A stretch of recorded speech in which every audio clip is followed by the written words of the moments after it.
In recent years, I think Splinters of the Mind's Eye has become an iconic book that was kind of the original sequel to Star Wars before we knew for certain Star Wars was a hit and a good investment, which caused it to more or less be replaced by The Empire Strikes Back, which was definitely better for the franchise, as we will cover, since Splinters of the Mind's Eye may have fundamentally changed the franchise, and I don't necessarily think for the better. Okay, so after ghostwriting the Star Wars novelization for George Lucas, Alan Dean Foster had an opportunity to make his first original Star Wars novel. This would become Splinters of the Mind's Eye, the first book to expand the Star Wars saga. The idea being that the second novel he would write could potentially be used for a low-budget Star Wars sequel if Star Wars seemed like a viable franchise, but not so viable that the studio wanted to dump tons of money into a massive sequel the way Empire ended up being. With the low-budget nature of the story in mind, they also requested he writes in plenty of reused props from the original film and set it somewhere pretty quaint, hence the foggy jungle planet, which would be easy to shoot on sets or in easy locations like local forests. Harrison Ford had no contract for a sequel film, so his character as well as Chewie's were left out of the novel. Alan Dean Foster also started the novel on a dramatic dogfight that Lucasfilm requested he remove, since the effects budget on that would be pretty expensive.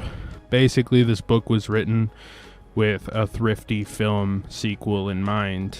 I presume Alan Dean Foster may have helped create the hypothetical film script, as he would also go on to help write the Star Trek motion picture later on. The novel, as I stated, was replaced by Empire, but still did pretty well upon its release, since Star Wars was a smash hit for the audiences in 1977, who were hungry for more from the new science fiction galaxy that George Lucas created. Splinters of the Mind's Eye kinda sorta takes place in 2 ABY, despite, in my opinion, this book not really fitting into canon or legends. It is a bit after the destruction of the Death Star, and Luke is now a rebel pilot, working closely with Princess Leia. They're on a mission to Cyporus 5 for a rebel meeting.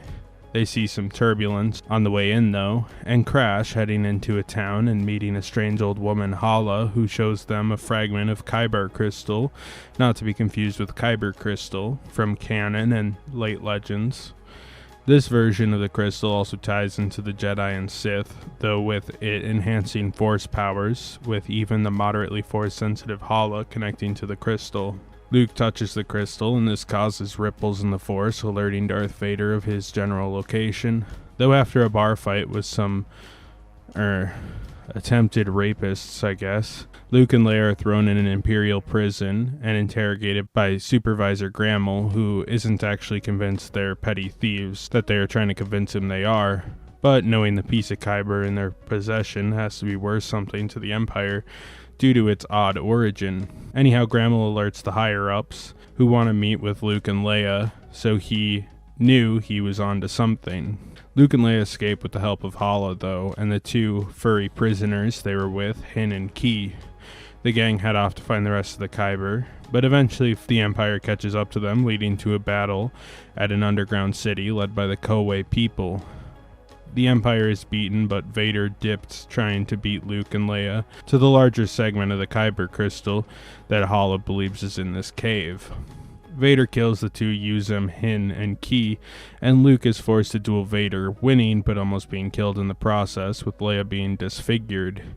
Luke uses the power of the Kyber crystal, though, to revive her and her looks, and Vader falls in a hole, seemingly dying, but as we know, eventually he turns out to be alive, assuming this is actually canon to Legends. Luke Skywalker is in love with Leia and takes her on this adventure to Cyporus 4, eventually changing to Cyporus 5, being a hotshot pilot these days for the Rebel Alliance. Luke really wants to make a move on Leia, but of course, being a bumbling young guy, that's hard, though he is making some leeway by guiding her to this strange planet. Eventually, Luke meets Hala, who is slightly Force-sensitive, and tells Luke she can help him with the Force stuff if he helps her find the Kyber crystal. Luke, being pretty interested in expanding his understanding of the Force following Ben's death, takes this challenge. Anyhow, eventually, through his travels, they find the crystal, and beats Darth Vader, empowered by the crystal, and helped by the spirit of Ben Kenobi. though he briefly dies in the process. In the book, Luke is in love with Leia, and they have a fairly cute rapport if removed from the wider context of the Star Wars universe where, they're related. We pretty much have to mention this each time we look at a pre-Return of the Jedi project, since people really shipped Luke and Leia hard back then. Leia is weird in this book. They really took her places that the main universe wouldn't often go, even in Legends. For one, Leia is almost raped by a group of hooligans, as I mentioned in the plot summary at one point, and of course the Leia-Luke romance. But there is also a lot of stuff that's good for her arc as well.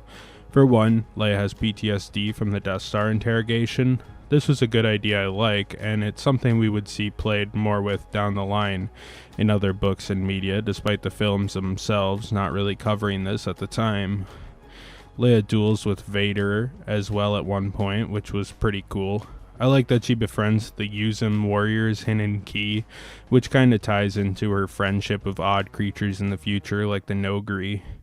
I think that is very Leia and Luke to do, though. I will say the Yuzums, who are more or less our Chewbacca proxies, die unceremoniously, and that kind of sucked. I sort of liked these two.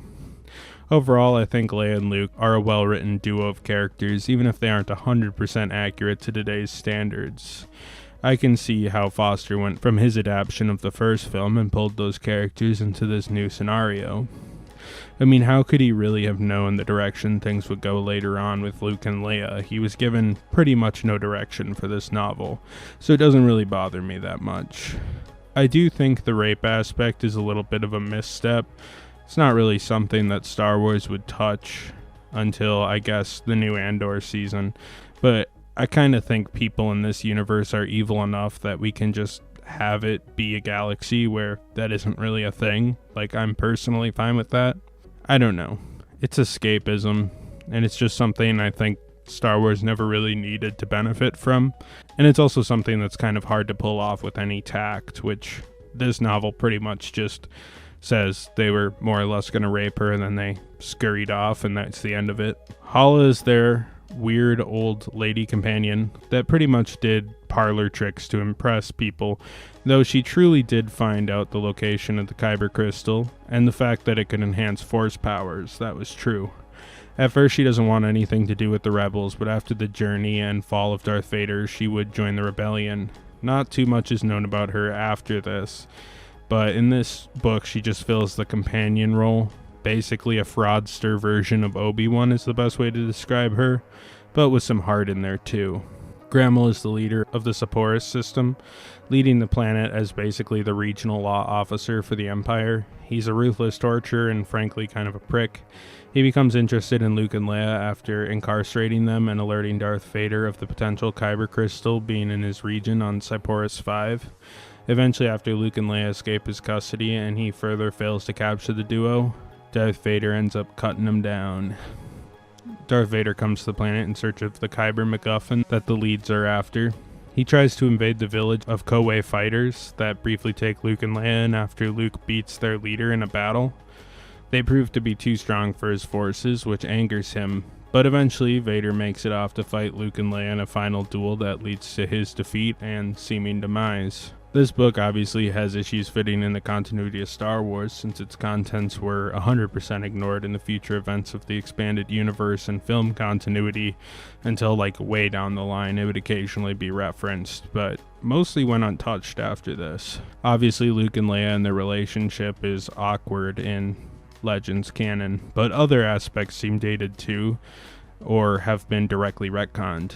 Kyber crystals, for example, were taken by the modern Star Wars continuity, and in Star Wars The Clone Wars, Episode 7 from the show's 5th season, they became the crystal that powers the lightsaber. Since the 5th season of Clone Wars is canon in both new and old continuity, that creates kind of the plot hole that no one mentions, that Kyber was this famous jewel that Jedi used for their sabers, this version of the jewel obviously being different from the Jedi crystal.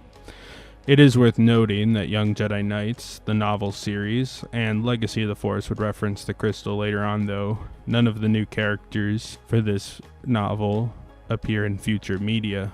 One thing that did get expansion was the planet of Seporis 5, which would later be renamed Mumban, and would feature many times, including in live action, being this mud planet from Solo: A Star Wars Story, a movie that references EU aspects pretty thoroughly throughout.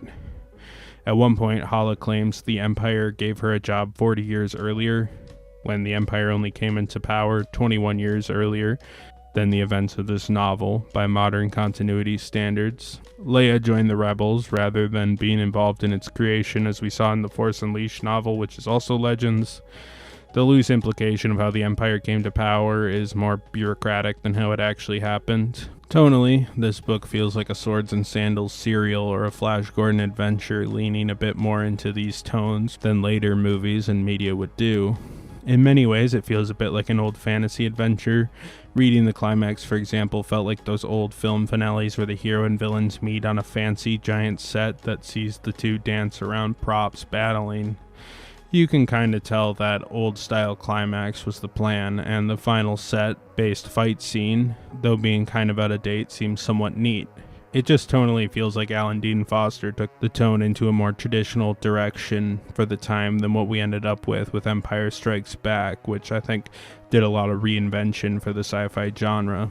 Overall, I like this novel as a sequel to From the Adventures of Luke Skywalker.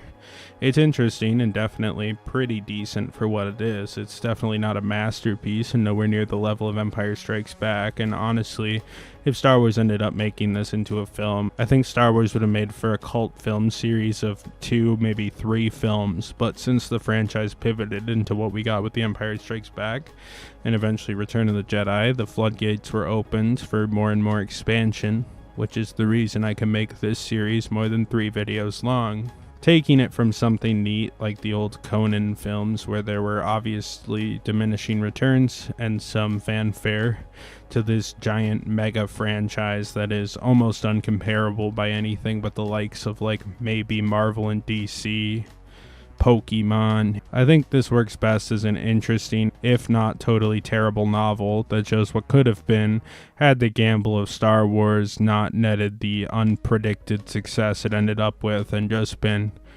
kinda successful enough, I guess.